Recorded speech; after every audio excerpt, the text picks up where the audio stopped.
Senhor Presidente do Congresso, caros companheiros, caras companheiras, a discussão sobre a reforma do sistema eleitoral da Assembleia da República pode, em plena intervenção da Troika, parecer extemporânea.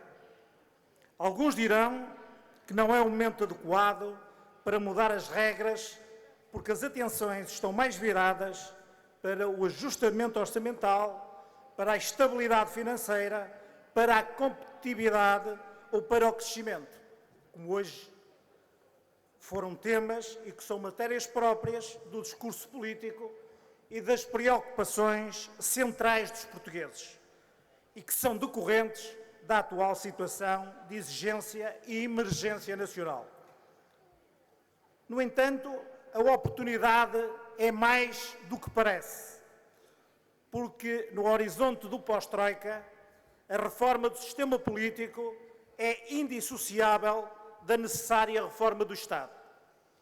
Porque, não obstante os sucessivos falhanços de iniciativas legislativas e petições públicas, diante dos nossos olhos são claros todos os exemplos de um sistema injusto e absurdo atualmente em vigor. E, finalmente, porque é urgente recuperar a confiança dos portugueses nos órgãos de soberania. Um dos motivos invocados para debater ou corrigir o sistema eleitoral consiste na necessidade de produzir um Parlamento melhor e eleger deputados mais capazes. Eis uma ideia errada que corre o risco de tornar inúteis as discussões e fazer abortar qualquer iniciativa sobre o assunto.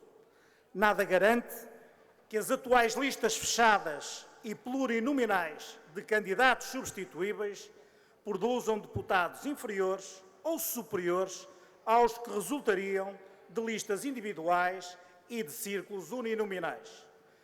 Mesmo que fossem permitidas as candidaturas independentes ou que fossem proibidas as substituições dos eleitos, não existe nenhum dispositivo miraculoso que ofereça a garantia que os eleitos com tais regras fossem mais impolutos, mais competentes e de mais dedicados servidores da causa pública. Os argumentos sobre o valor do deputado desnaturam o debate. Na verdade, o que está em causa são os eleitores, não os eleitos. O aspecto mais importante de um sistema eleitoral é o poder conferido ao eleitor, não a qualidade do órgão a eleger. É nesse sentido que a moção Mais e Melhor Democracia advoga a redução do número de deputados para o mínimo constitucional, a criação de círculos uninominais e o aprofundamento de uma reflexão séria sobre a possibilidade da função de deputado ser exercida em regime de exclusividade. Como não existem sistemas eleitorais perfeitos, temos consciência que os círculos uninominais têm defeitos, mas também sabemos que existem dispositivos para compensar ou corrigir. Em França, na Inglaterra, na Irlanda, na Alemanha ou na Dinamarca, há sólidas experiências consolidadas. Na nossa proposta, e porque o nosso sistema eleitoral está condicionado pelo princípio constitucional da representação, damos preferência a um sistema misto que conjugue um círculo nacional plurinominal mais pequeno e círculos uninominais a criar de raiz que elejam os restantes deputados com a instituição de um sistema de voto duplo. Não sabemos, repito, se os círculos uninominais poderão fazer melhores ou piores deputados do que aqueles que agora temos. Nem sabemos se os círculos uninominais poderão estimular ou travar a existência dos deputados impostos pelas direções nacionais dos partidos, uma inquietação sempre latente à atual composição das listas de deputados. Mas acreditamos que, com o tempo, a implementação dos círculos uninominais irá alterar a favor dos eleitores e das comunidades locais, incluindo as secções dos partidos, a atual e desequilibrada relação de forças entre Lisboa e com os dirigentes partidários. E é isso que pretendemos com a nossa proposta.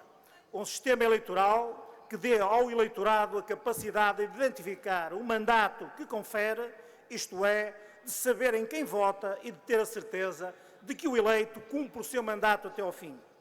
O que pretendemos é que o eleitor tenha nas suas mãos um boletim de voto em que constem nomes de pessoas, cada uma representando um partido, um grupo, uma ideologia, um interesse ou uma causa. Não importa que o eleitor tenha em mãos um boletim de voto apenas com logotipos e emblemas.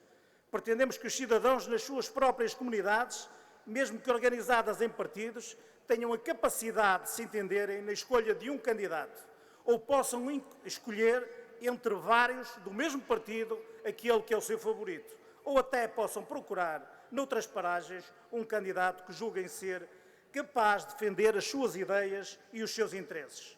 Os círculos uninominais conferem mais liberdade individual ao deputado eleito.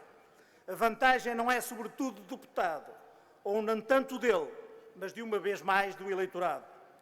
Os eleitores ficarão melhor representados se o seu deputado tiver uma independência razoável que lhe permita negociar com permanência com os poderes centrais. Em contraponto, um deputado mais livre e mais independente das diretivas partidárias fica ao mesmo tempo mais dependente do seu eleitorado.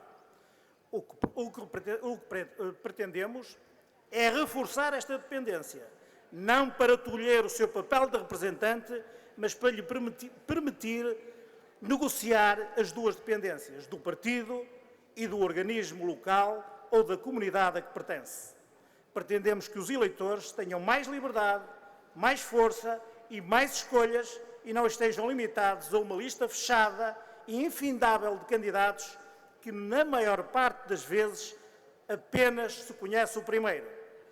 Com o sistema vigente e, em tese, seria necessário que os partidos tivessem deputados em todos os distritos para que todos os portugueses se sentissem representados. Como se constata, a questão pode parecer à margem e distante dos problemas candentes da educação, da saúde ou do desemprego, mas, na verdade, é no sistema eleitoral fechado, de monopólio partidário e de irresponsabilidade individual que reside uma das causas do mal-estar político crescente em que vivemos. Basta atentar à escalada dos valores da abstenção. E porque 230 deputados em vez de 180?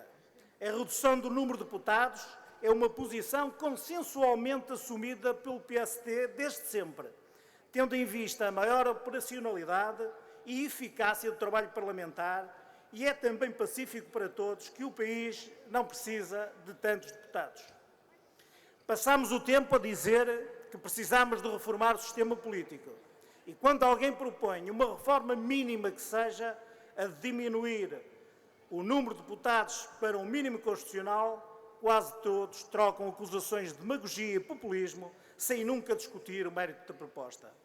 Ainda que a questão económica não se mostre particularmente relevante, não se pode ignorar que numa situação particular aperto financeiro, esta medida traria uma poupança bem superior à polémica reorganização administrativa territorial autárquica, nomeadamente a redução de freguesias, cujos ganhos económicos foram quase nulos e inversamente proporcionais aos custos políticos que o Governo e o Partido tiveram que suportar.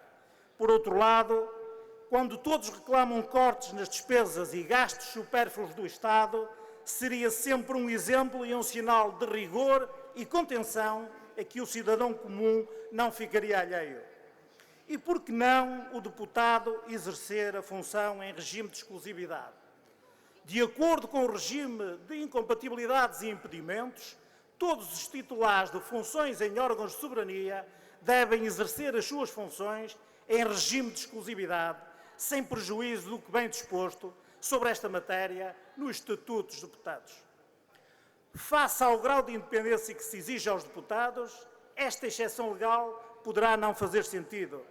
Por outro lado, importa retirar aos nossos parlamentares um anátema muitas vezes injusto de representarem interesses patrimoniais e laborais de empresas privadas ou privilegiarem o exercício da profissão de origem em detrimento do interesse público ou do Estado, por não exercerem a tempo inteiro a função para que foram eleitos. Acresce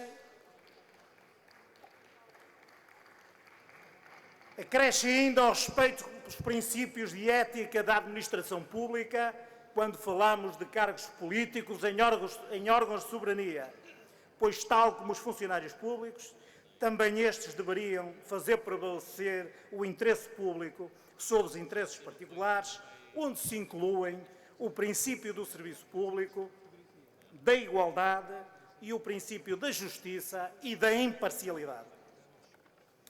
Ainda que mitigada por uma eventual revisão e alargamento do regime de incompatibilidades, já vou terminar, está bem? Defendemos a introdução gradual do regime de exclusividade no Estatuto dos Deputados, que deve merecer uma discussão séria nos órgãos internos do partido. Como se constata, a moção corresponde a uma proposta ambiciosa que consubstancia uma reforma profunda da representatividade política do país e constitui um desafio à oligarquia dos partidos. Num tempo de mobilização, sacrifícios e desígnios coletivos, é imperioso que quem governa dê o exemplo. É assim que se constrói a esperança que todos almejamos para o nosso futuro enquanto nação. E isso também é verdade quanto à materialização deste desiderato. A esse propósito, quero citar as palavras que eu acho confessadamente insuspeitas do então Primeiro-Ministro Mário Soares, que em plena intervenção do FMI em Portugal referiu em 1984, e passo a citar: o principal para que o governo tenha êxito é saber persistir, ter a coragem de não mudar o rumo, independentemente dos acidentes de percurso, recomeçar pacientemente quantas vezes forem necessárias, tomar decisões, não se deixar perturbar por agressões verbais, por incompreensões ou por injustiças, aguentar de pé. Para os homens de convicção e de reta consciência, o que conta é sempre e só o futuro. Fim de citação. Não obstante o autor, como todos nós sabemos, seja devoto de Frei Tomás, aquelas palavras, pelas circunstâncias de tempo e de lugar, não deixam margem para dúvidas sobre aquilo que é verdadeiramente importante fazer. Participei ativamente da elaboração e subscrevi esta moção porque acredito que as nossas propostas podem ser um contributo importante para o país político que queremos ser. Faço, por isso, um forte apelo a todos os congressistas para votarem favoravelmente a moção Mais e Melhor Democracia. Os portugueses não perdoariam que nessa matéria o PSD, por receio estratégico, se refugiasse numa qualquer tese de inconseguimento. Viva Portugal, viva o PSD!